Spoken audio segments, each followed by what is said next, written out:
Assalamualaikum sahabat Manaqib Wali. Kali ini saya melanjutkan cerita dan Syekh Abdul Qadir Jailani, Mangkobah yang ke-6. Sebelum dilanjut ke ceritanya, yang belum subscribe silahkan subscribe dulu. Dan saya doakan semoga sahabat semua mendapatkan limpahan keberkahan dari Allah Subhanahu wa Ta'ala, dan semoga para sahabat yang lagi sakit semoga Allah angkat sakitnya, dan yang lagi galau semoga tidak jadi galau lagi.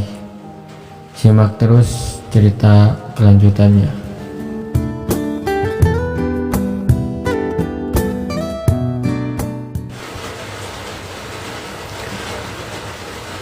Bismillahirrahmanirrahim.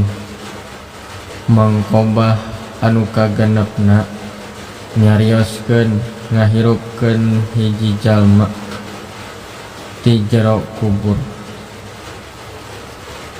Dicarioskeun dina kitab Asrarut Talibin. Said Abdul Qadir dina hiji waktos ngalangkung kana hiji tempat. Anjeuna mendak jalma Islam kerpadu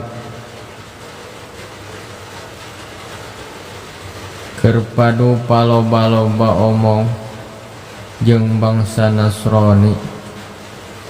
Teras ku Said Abdul Qadir dipariksa sababna papaduan.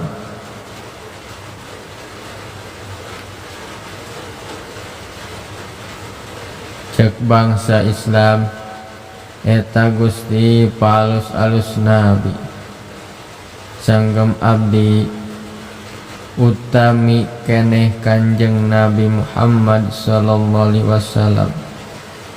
Ari sanggem Nasrani utami keneh Kanjeng Nabi Isa. Dawan Said Abdul Qadir ka Nasrani, eta maneh nyebutkeun utami Nabi Isa, naon dalilna? Ceuk Nasrani, eta Nabi Isa mah tiasa ngahirupkeun jalma anu geus maot. Dawuhan Said Abdul Qadir, maneh nyaho kaula lain nabi ngan saukur anu anut jeung nyekel agama Nabi Muhammad.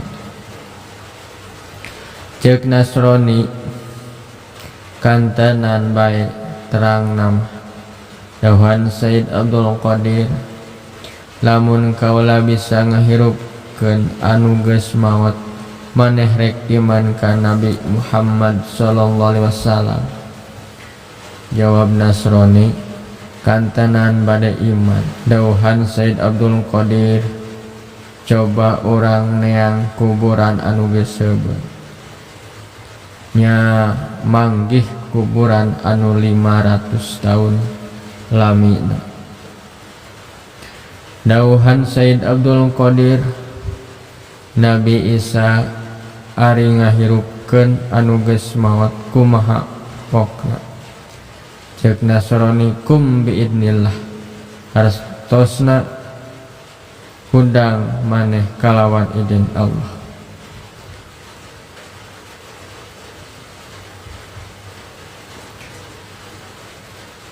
Geura kami mah dengekeun kieu, kum biidni, hartosna nangtung maneh kalawan izin kami. Tidinya tuluy eta kuburan teh beulah, tuluy eta mayit teh bijil ti kuburan bari nembang.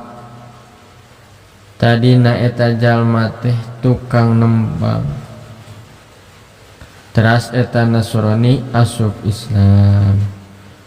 Wallahu alam bishawab.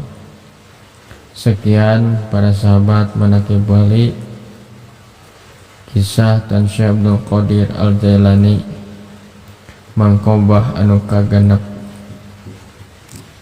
Simak terus kelanjutannya mangkobah yang ketujuh. Jangan lupa di subscribe, di like, di komen di bawah ini untuk perkembangan channel kami. Sekian dulu, wahai sahabat Manaqib Wali. Wassalamualaikum warahmatullahi wabarakatuh.